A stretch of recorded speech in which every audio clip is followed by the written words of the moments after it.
Olá, minha amiga, meu amigo. Hora do nosso encontro, da nossa conversa nesta quarta-feira, último dia de janeiro, 31 de janeiro. Em 1930, nascia um político desses que a gente pode confiar. Pedro Simão está fazendo hoje 94 anos.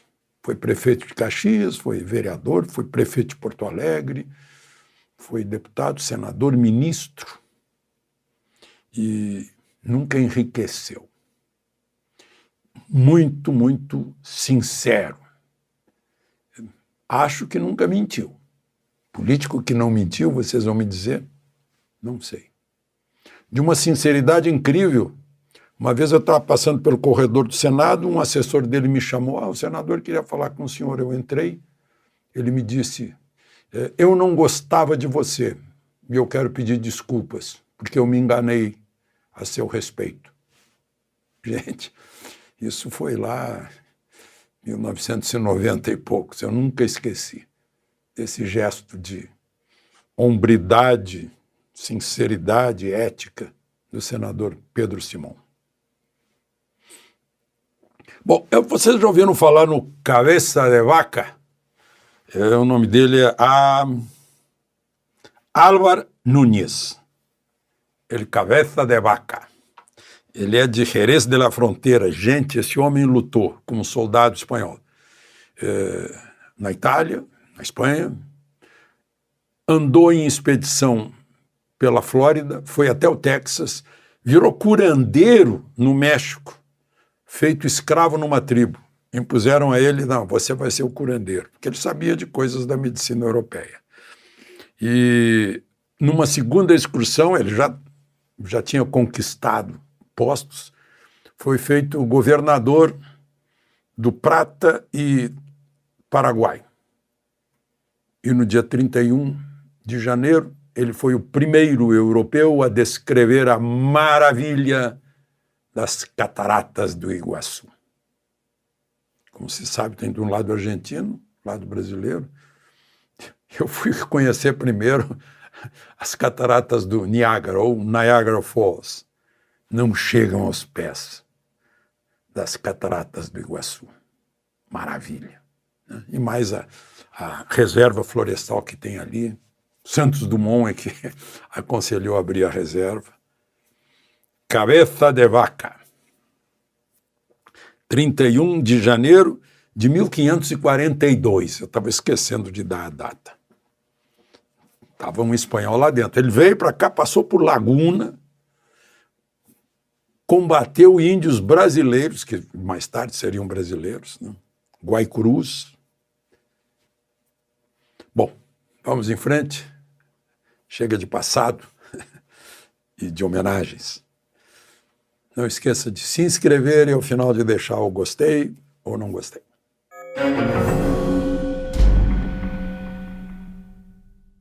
Bom, ABIN. O presidente Lula trocou 7 da direção da ABIN. Por enquanto a gente só sabe o nome de um deles, que é ele afastou o Alessandro Moretti. E, bom, manteve o chefão, o Luiz Fernando Correia, que foi diretor-geral da Polícia Federal no governo Lula de 2007 a 2010. Lula disse, nesse eu confio e vou mantê-lo, porque eu não entendo nada de ABIN, chegou a dizer. Eu vi num comentário da Bárbara, do Te Atualizei, um nome, e eu disse, puxa, eu já ouvi falar nesse nome. Ela falou em Paulo Maurício, né? Paulo Maurício Fortunato Pinto. Esse é um profissional de informação e contra-informação. Hoje falam em inteligência e contra-inteligência. Fica mais bonitinho, né? Que perda de tempo. E aí eu vi que ele foi investigado, a Polícia Federal esteve na casa dele, e ele foi afastado do cargo em outubro pelo ministro Alexandre de Moraes. Encontraram na casa dele verdinhos, $171.800. Foi ele que comprou, no governo Temer, ele estava na ABIN no governo Temer, ele era secretário de Planejamento e Gestão, comprou em Israel o First Mile, que que monitora a posição geográfica de celulares. O celular foi para cá, foi para lá, 2 celulares se encontraram, né? Pode monitorar 10 mil por ano. Foi ele que comprou. E comprou em dezembro de 18, governo Temer.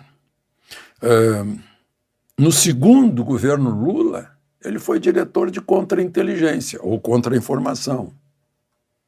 E aí foi lá afastado porque havia indícios de que a ABIN, no governo Lula, estava espionando ministros do Supremo que estavam lá nas investigações saiu de mensalão, foi para... era no tempo de mensalão. Né? Em abril do ano passado, ele foi mantido no cargo que tinha no governo Bolsonaro, né? Que ocupava desde Temer, de planejamento e gestão. Interessante. Está lá, tem comissões na Câmara, 2 comissões na Câmara que estão investigando essas coisas. Ainda de trocas, Ricardo Capelli, que era o secretário executivo de Flávio Dino, no Ministério da Justiça, cuidava das questões de segurança pública, é jornalista, foi o interventor na segurança pública do Distrito Federal, né? Quando afastaram todo mundo, inclusive o governador Ibanez, né? E hoje se anunciou, pelo menos eu confio nela, a Rosinha Kennedy no Estadão, que ele será o presidente da Agência Brasileira de Desenvolvimento Industrial. Está subordinada ao ministério do vice-presidente da República, Geraldo Alckmin. Ou seja, confirma tudo aquilo que se disse, olha, o substituto de Dino, Lewandowski, não vai querer mais ele, mas ele não vai ficar na mão. Vão encontrar um lugar para ele no governo. E encontraram. Gente, eu falei aqui da Maria Corina Machado, candidata à presidência da Venezuela. Ela e o Henrique Capriles foram afastados de candidaturas inelegíveis por 15 anos pelo Supremo, que obedece ao presidente ditador Maduro. E aí, a Comissão Interamericana de Direitos Humanos da Organização dos Estados Americanos lamentou e rejeitou essa decisão do governo, né? É Supremo, mas não é. É judiciário, mas não é, né? É braço do Executivo. Rejeitou. Assim como os governos da Argentina, do Uruguai, do Paraguai, do Equador. Brasil até agora não vi nada. É Maduro fazendo o que Ortega faz. O sujeito é candidato, afasta. Lá na Nicarágua põe a polícia. A propósito, hoje, lá no Paraná, o Tribunal Regional Eleitoral, o presidente que está saindo já, antes de sair, agendou para o dia 8 agora, julgamento de Sérgio Moro, por usar dinheiro antes de começar a campanha, dinheiro de campanha. Ainda que ele seja condenado, está muita gente esperando isso, ele ainda tem segunda instância, que é o Tribunal Superior Eleitoral, e ainda não perde o mandato até que seja decidido em segunda instância.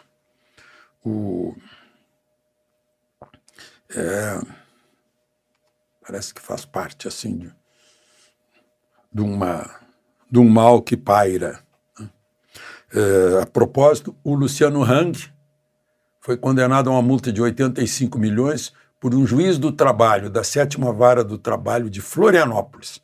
Foi queixa de sindicato de que ele, na eleição do Bolsonaro, que ele teria coagido os funcionários das lojas Havan a votar em Bolsonaro. Aí o Luciano Hang diz, não ouviram nenhum funcionário. São sindicalistas que estão dizendo isso. Nenhum funcionário depôs, nenhum funcionário se queixou. Aliás, ele lembra, o voto é secreto, né? Não tem como saber se o funcionário votou em quem, né?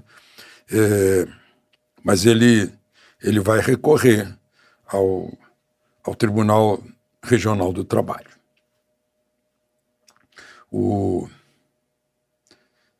Queria fazer um alerta aí, pessoal que me segue, porque a Polícia Civil prendeu uma dentista em Goiânia, a doutora Ellen Cássia. Tem 650 mil seguidores na rede social. Em 22 de novembro, a Justiça mandou ela parar de fazer cirurgia plástica, e ela não parou. Ela e mais 3 médicos numa clínica que não tem instalações hospitalares para fazer cirurgia plástica. É bom lembrar que o Conselho Federal de Odontologia proíbe expressamente que se faça a blefaroplastia, que é tirar a pele das sobrancelhas não, das pálpebras, proíbe também tirar a pele da papada, proíbe mexer no nariz. Isso não tem nada a ver com a cirurgia do cirurgião dentista, né? Aliás, cirurgia plástica, o médico formado que quiser fazer cirurgia plástica precisa primeiro de 1 ano de cirurgia geral. Depois ainda vai fazer os tempos, eu não sei quantos, para se especializar em cirurgia plástica, fazer a residência em cirurgia plástica, né? E o aviso é o seguinte, que barato sai caro, ela cobrava barato, segundo a polícia. A defesa dela diz que é um engano, que as fotos que a polícia está mostrando não são de pacientes dela. A polícia diz que tem 40 pessoas deformadas. Tem queixa de 13, especificamente. E a propaganda dela diz o seguinte, né? Sim, outra coisa antes de falar na propaganda, o cuidado que se deve ter com o ácido hialurônico. Eu já fiz palestra em congresso de cirurgia plástica e já vi médicos expondo as necroses horrorosas que decorrem do mau uso do ácido hialurônico. Bom, mas a propaganda dela dizia, seja sempre bela. Impossível. Impossível, é da natureza. Tem só uma forma de ser sempre bela e cada vez mais bela. Sendo bela por dentro. De Brasília, Alexandre Garcia.